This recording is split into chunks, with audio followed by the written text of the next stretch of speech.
Welcome to the first podcast, Parts Counter Gurus. You can get us at partscountergurus.com. We're on Facebook as well, Parts Counter Gurus. Yeah, facebook.com/Parts Counter Gurus. I think that's our Instagram tag also. Is that right? I think it is, yeah. Yeah, I think you're correct. So what do we do? Let's tell the folks at home or driving or whatever what this is all about, since it's our first podcast. Well, we're a media channel. We are here to help any of our participants, our audience, with questions. You got a question, ask us a question. We're talking about the automotive industry, the engine industry, rebuilding industry, anything like that. So pretty much anything that moves, has an engine, goes fast. There might be the occasional weed eater talk that comes in from time to time, I suppose. I think weed eaters are appropriate, yeah, especially if you have grass. Yeah, well, there you go. Or snow blowers, or depending on the time of year you're listening to this podcast. That's a thought. I do have a few snowblower friends, and I can share some pictures of that at a later date. And we just lost our whole audience, but hey. Yeah, that's okay. You gotta start somewhere. Yeah. So today, speaking of starting somewhere, we're going to talk a little bit about AI. Automation, self-driving as it pertains to the automotive industry, and probably the one that, when I say things like self-driving cars or AI, or automated anything, if it has to do with an automobile, everybody goes to what brand? Yeah, probably Tesla, right? I mean, Tesla that's the one. Well, I think they set the bar when it comes to EV. Yep. So. Yep. So you were pretty excited about this topic. So what do you want to delve into here? Well, for me, I just kind of wonder where we're going to be going with this and how well accepted this is going to be in the future. Because I think right now, the way I see it, I'm not real sure that we're going to be able to adjust this into our lifestyle as an everyday usage for common practice. I can see it working in a commercial world. I think it'd be much safer until we get down the road with the technology. Obviously. Well, and hurt. Musk has his trucks now, and I think UPS has ordered, and Walmart has ordered a bunch, and that's all fine. I saw that. There's going to be an obvious sort of line in the sand where the older crowd that likes to drive, and he drives not just to get from A to B, but sees it as sort of an enjoyable activity, and I think we're people like that. There's going to be resistance there. You just get on a train, man. Yeah, that's true. Don't even own go Lyft or Uber or whatever your favorite brand is. By the way, Lyft or Uber, if you're looking for sponsorships, call us.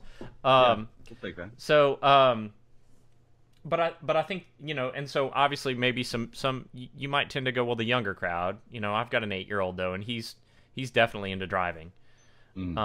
So the story came out last week, and of course, the first time you invent or create anything, there's an immediate sort of skew to see how it can be used for the world's oldest profession. Oh yeah, the old backseat. Yeah. So these guys and I was just looking this up earlier. They did a whole bunch of interviews. They are. I'm trying to find their name here, but in general, they did a study. And the study basically said, hey, self-driving cars are going to open up a whole new world of sex in the backseat, because now you're not sitting at the parking, so to speak. Johnny Law, you're not an easy target for Johnny Law, right? I mean, if the windows are steamed up and the car's parked and, he drives by and hits it with a spotlight, it's pretty obvious what's going on. Well, that's no longer going to be a factor, and so of course now they're going, well, rolling brothels, right? They're I can see a whole new industry developing out of this one technology for sure. And the industry of safe sex, there'll probably be some vending machines in the back seat for protection. Yeah. No, Yeah, so there's your limo just like the company. bathroom wall. So, and I found this actually hit the Annals of Tourism Research Journal for publication, and the Scott Cohen and Debbie Hopkins were the authors of this. Fast Company picked it up. Like everybody having anything to do with the auto industry picked up this story and ran with it. But yeah, so there you are. So if you're more interested in reading about that, just Google. That sounds like a real snoozer, but hey. No, it caught my eye, so I think it's a part of what's ahead of us for sure. So the other thing about artificial intelligence, what does that take away? With the autonomous vehicle, how does that take away from our guys on the weekend that just like to drive a fast car? Where does that leave that industry? Well, I mean, I think it's a slow, just like anything else in the auto world, it's a slow transition, right? So they're not going to flip a switch, and next year, all the next year's model year is going to be without that capability. I mean, look at the manual transmission. Look at how that has transformed over the past decade. So maybe 15 years ago, when I would be searching for a new car, it was pretty easy to go in and just, toggle over to, I want a manual transmission. And you're going to find a pretty good, there's a version of that truck or that car, and a lot of them had either or. I mean, even the Ford Taurus, the SHO was a manual trans. But now, yeah, sort of. You can get the little where you shift the automatic shifter over into a side mode, and you can push forward, but there's no clutch. It's not really the same. Right. It's not the fun side of that transmission at all. Right. So I don't think in its purest form, at some point I think manual mode on as far as driving goes will be all but gone. I mean, think about all the bad drivers though, right? Like think about every day the stunt driving that you see that I just look at it and go, wow, man. I mean, cars have gotten so good that people have gotten so risky in terms of the risks that they will take at 60, 70 miles an hour. And that's a good point. Bringing up the daredevil side, I think that those people ought to have their own highway.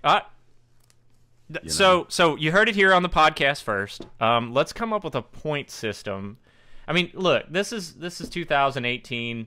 We've got technology on our side. Somebody come up with a database that's tied to your driver's license that basically, if you get a certain number of citations that are related to reckless driving, then you end up on an island with nothing but other reckless drivers, right? Is that like a timeout?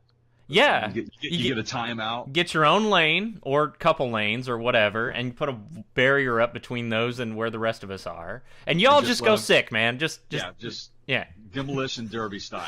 Yeah, I can just see like a Simpsons episode of this, with a drone shot that pans out, and it's like nothing but just cars sideways in those two lanes.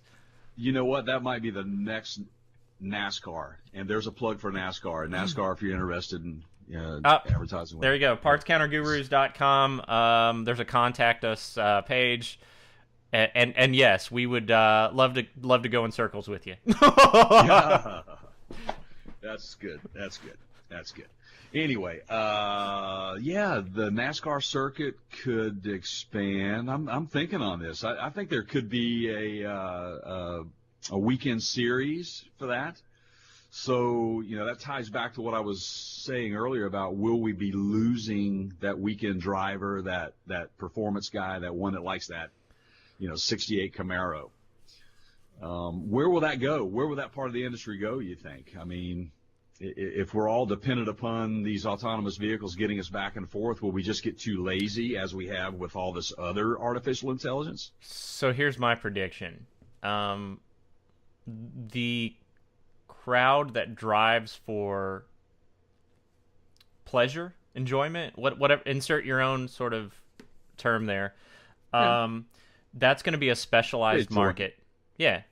And so you'll have your specialty manufacturers that so for example, the Nissan GTR. That's kind of a track car, right? I mean, that's how they marketed it. When they reintroduced that car in the United States, they showed everybody the car lap time in the Nürburgring, right? So they literally had a timer up, and it was like, wow, look at how fast this car. Okay, so and it broke records, but that's a niche automobile. So you're not going to go buy a GTR or Skyline in other countries if you're looking for a grocery getter. And I think, and there's a price tag that goes along with a car like that. It's a driving enthusiast car. Absolutely. Right? So you're going to start to see, this is my prediction. This is Keith's, let's revisit this podcast in 10 years and see, what I win, right? Right. But my prediction is those become specialty automobiles that you buy that carry a more expensive price point because they're not mass produced. It becomes more expensive to produce a car without all the tech in it, because the assembly lines aren't tooled up to build a car like that anymore. Yeah, that's fine. You bring that up. It's and there's a lot of assembly lines out there. Bowling Green, Kentucky, as a matter of fact. What will happen to the Corvette plant? That's something to think about. Where will they go? Will the vet enthusiasts still be around? I think so. I think that what you'll have is the average person won't be able to go out and purchase one of those vehicles just because of it won't mass-produced vehicle. And like Corvette has always done a very good job of pricing that car. It will not be an autonomous vehicle out there that's a Corvette, a sports. Well, that's actually a good analogy. It's not going to happen because Corvette is priced at a price point that's, for most people, for the average American, just slightly out of reach, right? It's not Ferrari expensive. It's not $200,000 or $300,000. It's $80,000 to $100,000 for the entry model. Okay. Yeah, but so is the average F-350. Okay, but there's usually a commercial justification or a business use that you can, dip into business funds to buy that, right? So and those will become autonomous at some point. Right. So, but the Corvette is a great example of pricing a car, like if in terms of a self-driving car and looking at a price point, the Corvette would be a good example of where to price those cars that are manual drivers in the future. And look, right. There's always going to be a Corvette crowd because you're always going to have recently divorced guys in Hawaiian shirts. I mean, for as long as there is, an automobile and there are, couples, there's going to be a Corvette market, right? Right. Middle-aged men with the, come on, man. I know I'm setting a stereotype out here, but you got the chest hair and you got the gold chains and you got your Corvette, man. I mean, that's they're great cars. PI, man. Magnum. And, yeah, well, that was a Ferrari 308 GTS, but it was. But I could see Magnum driving a Vet. Okay. I mean, what if he had been driving a Vet? Would it be less impactful? I mean, I think the Ferrari gave him some ratings. Yeah, That's my opinion. It was the whole. It was the '80s, man. The Vet sucked in the '80s. Yeah, it was the borrowed automobile that none of us could afford on our own, including him. And by the way, if you have not toured the Corvette Museum, even if you're not a Corvette fan in Bowling Green, Kentucky, go to the museum, check it out.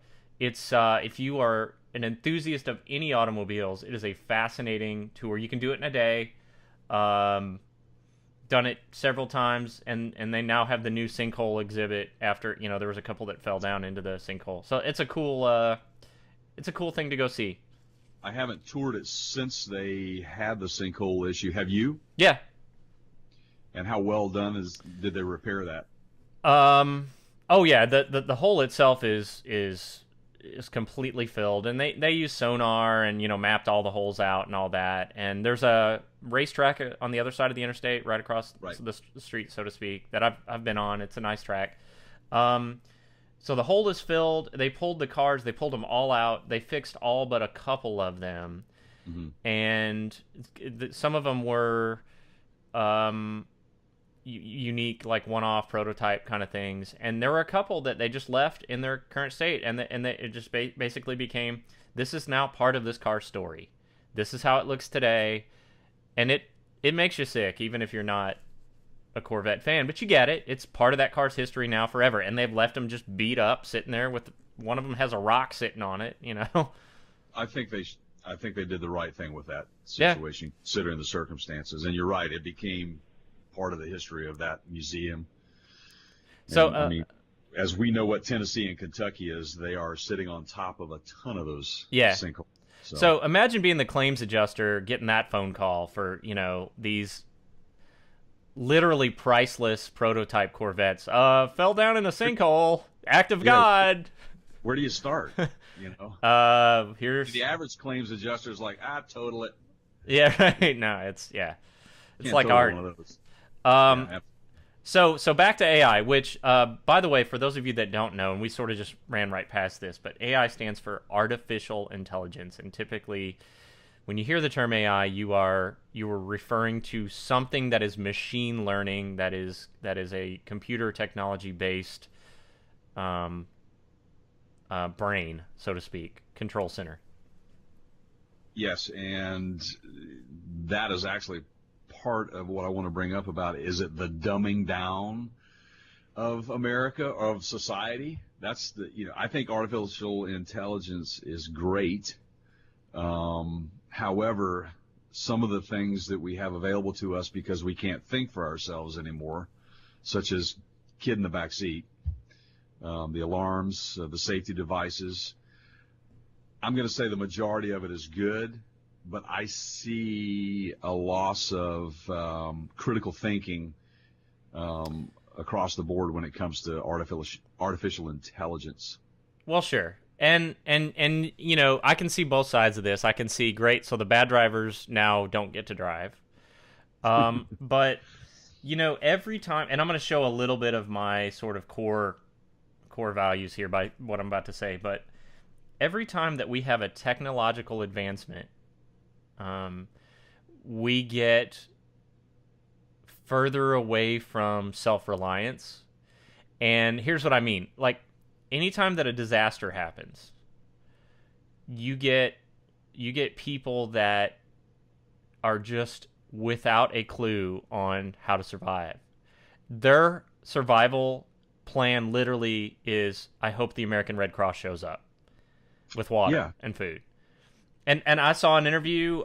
So last month, Florida got hit pretty hard with a hurricane, and there was a guy on the news, and he was like, we've got generators, and I've got food, and we're here, and we're fine, and we'll be fine until they get everything fixed. And the news lady was like, well, why do you still have boards on your windows? The hurricane's gone. And he goes, yeah, that's to keep it from getting really hot in here, because without air conditioning and electricity, it's going to get hot with glass windows. So, this guy clearly was like able to provide for himself. Well, it's amazing to me if you lose power or water for 24 hours, how people are just without, like, what do I do? There's just no, like, their survival tactic includes calling the electric company going, when are you going to get this turned back on? Well, I'll be honest with you. I just pulled stuff out of the fridge and decided to go out to the grill and just warm up leftovers. And you rub sticks together. That's what you should do. But I think that the society, the direction that we're going, if you can't get it from your smartphone or device that you're on, then they're not going to make any effort to arm themselves to get through a situation like that. That's the problem that I see.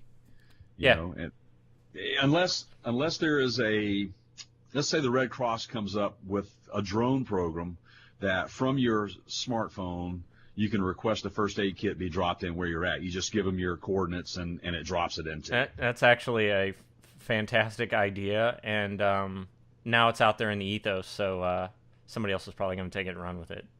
Well, I get credit for that. You guys got to call it the J program. That's your J program, and donate to. It's a great idea. 100 years from now, you're going to have your own wiki page with that concept. No, but I mean, I think that's where we're at. I mean, that's what's. Yeah. I think we're going to get smarter with this technology, with all the artificial intelligence that's out there. Obviously, the jury's still out. They're still collecting data every day. When for example, I mean, I'm sure my phone's listening to me right now. But so, what's your prediction? In if you had to put a time frame on it, how many years until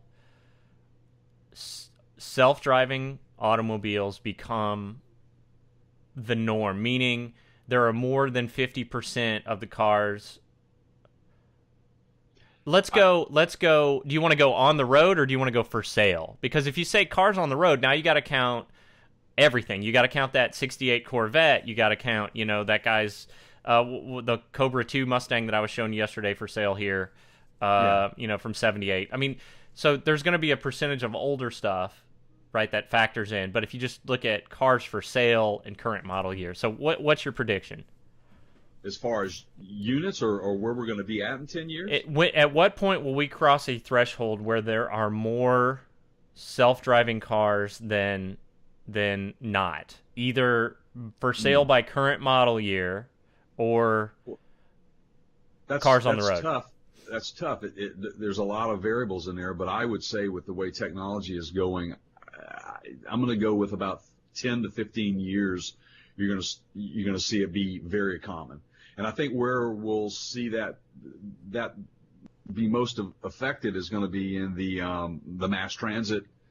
Like your Ubers, your Lyfts, right, your shuttles, all of those I think will be autonomous, and then also the commercial side of the business, freight, for example, and again that's a whole other discussion, because I think that when you have that, let's go back to the crazy drivers having their own lane. I think autonomous driving is going to have their own lane and their specific place in order for it to work in society, unless you just take drivers that are not in autonomous vehicles completely off the road. You know what I've learned, and I'm being serious here. Yeah, but what I have learned on this podcast is that as these cities start to, and maybe the National Highway Transportation Safety Board, or NTH, whatever acronym, they need to hire you, because you actually have this kind of more figured out than the rest of us, I think. Like you already have a plan of how this could work. I think you're several steps ahead. You got your own lanes worked out. You got well, yeah. That's started with Star Trek. Life imitates art, right? So, so let's go. This will make all the UAW employees poop their pants, what I'm about to say, but at what point do you think the assembly line becomes completely automated to the point that there are almost no humans involved in the production of an automobile? I'm going to say 15 years on that as well. I mean, I think we're headed that way already. I've been into a few plants, and I can tell you that the focus right now in most of the manufacturing facilities I've been into are to go automated, for obvious reasons, because the demand is 24/7. Yeah. You can't work a human being 24/7. From a safety standpoint, it takes out all of the liability of a employer by having artificial intelligence being on the assembly line. I think that obviously you're going to have employed individuals that are more tech oriented rather than hands-on oriented. Maybe we forget how to screw a nut on a bolt. I don't know, because that's what's going on at the manufacturing level. They're taking the human intervention out of it, physical intervention with manufacturing. So I'm going to say 10, 15 years. I think that you're going to see a dramatic reduction, and it may be quicker than that at the rate we're going, because technology tends to kind of, steamroll. And I'm gonna tease this to our listeners. This is not an unqualified opinion. In other words, like, and we'll get into this more in future podcasts, but Jay actually has has quite a bit of auto industry experience doing some pretty cool things over the past how many years? I've been in the industry for 35. Yeah. So, but the last 18, pretty serious. Yeah. So at least one of us on this program knows what they're talking about. Yeah, maybe. We'll see. So I guess just important to sort of clarify that. We'll get into kind of your background in future podcasts. So tune in next time to find out more about Jay's history and his arrest record. Yeah, as well as Keith's. And I really do appreciate you bailing me out that time. We would have never met. We would have never met. Yeah. See, if we'd have just had self-driving cars, it would have not been an issue, man. This is true. This is true. So, on a lighter note, same subject. What got you interested into the tech industry? I mean, did Star Trek have any effect on you? Yeah, of course. I mean, I think that gearheads, which was an older term for car enthusiasts, guys that like to turn wrenches, has changed and morphed into kind of tech guys now. But the core, so man, this could be another podcast. But did anybody ever take one of those tests? Did you ever take one of those tests from like your high school guidance counselor, where it was an aptitude test and they were looking to see what you were most qualified to go into? Absolutely. And some of that's, kind of like, but there is some truth to sort of, look, if you're a person with strong mechanical reasoning skills, then there are certain professions that you're going to be drawn to because you're good at it and you like it. And so I think for me, it was that, let's take this clock apart and see what makes it tick, so to speak. And there was always that fascination. And I got into, like, in college, I was, back when we were putting cell phones in cars, trunk mounts and all that, I got to take practically everything apart and put cellular equipment in, and I got to see how well they were built. And then it was just a stair-step learning from there. Like, I just kept going, and and then got into motorcycles and let's rebuild this carburetor and see how it works, and and then your weed eater breaks, and see, I told you weed eaters would come back into this, and you're like, well, that's a carb. It can't be any harder than the big carb on the motorcycle, so let's just bust that sucker open and repair the ethanol damage. So that's a subject. Yeah. It's another subject. So, by the way, there's a self-promotion time here. There's an ethanol E15 related article on our website that you should go read, and we've got a video, companion video for that as well. All kinds of good content on the website. And before I roll into this, I guess it's probably about time for us to wrap this podcast up, right? Probably is. Okay. So lots of good automotive related content on our site. We go into events, we go into in terms of what's happening, car shows, that sort of thing, but also news events, newsworthy topics like the ethanol change to E15. Jay's got an article up on the active fuel management on GM. We're going to probably do a podcast on that coming up soon, right? Yes, I would say it would be a good idea to do that, because so many people continue to have problems with this.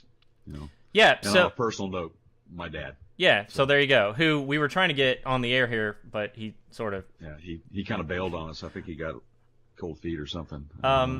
So for all of that content and more, partscountergurus.com.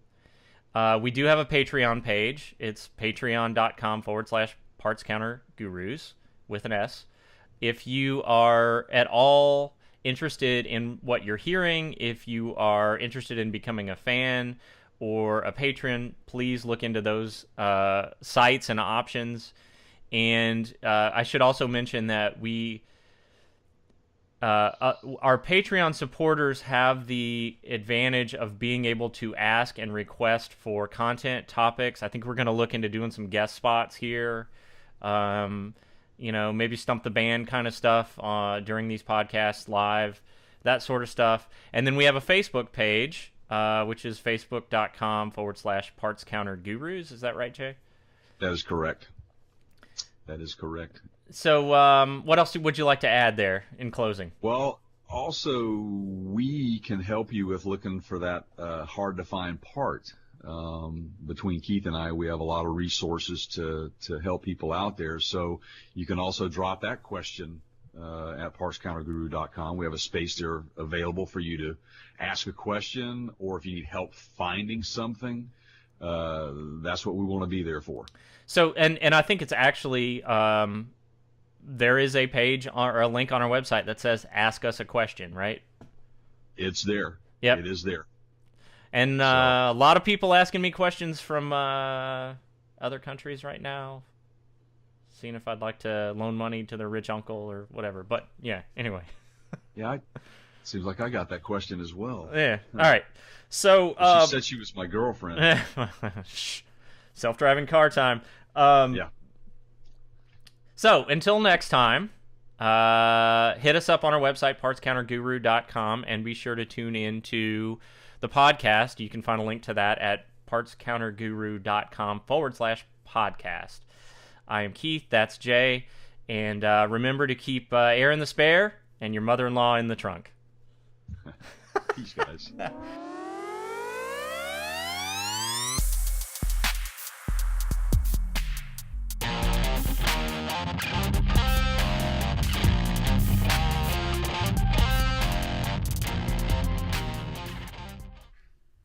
Hey, Dad, you're on the air. Hello? Hey, Dad, how are you?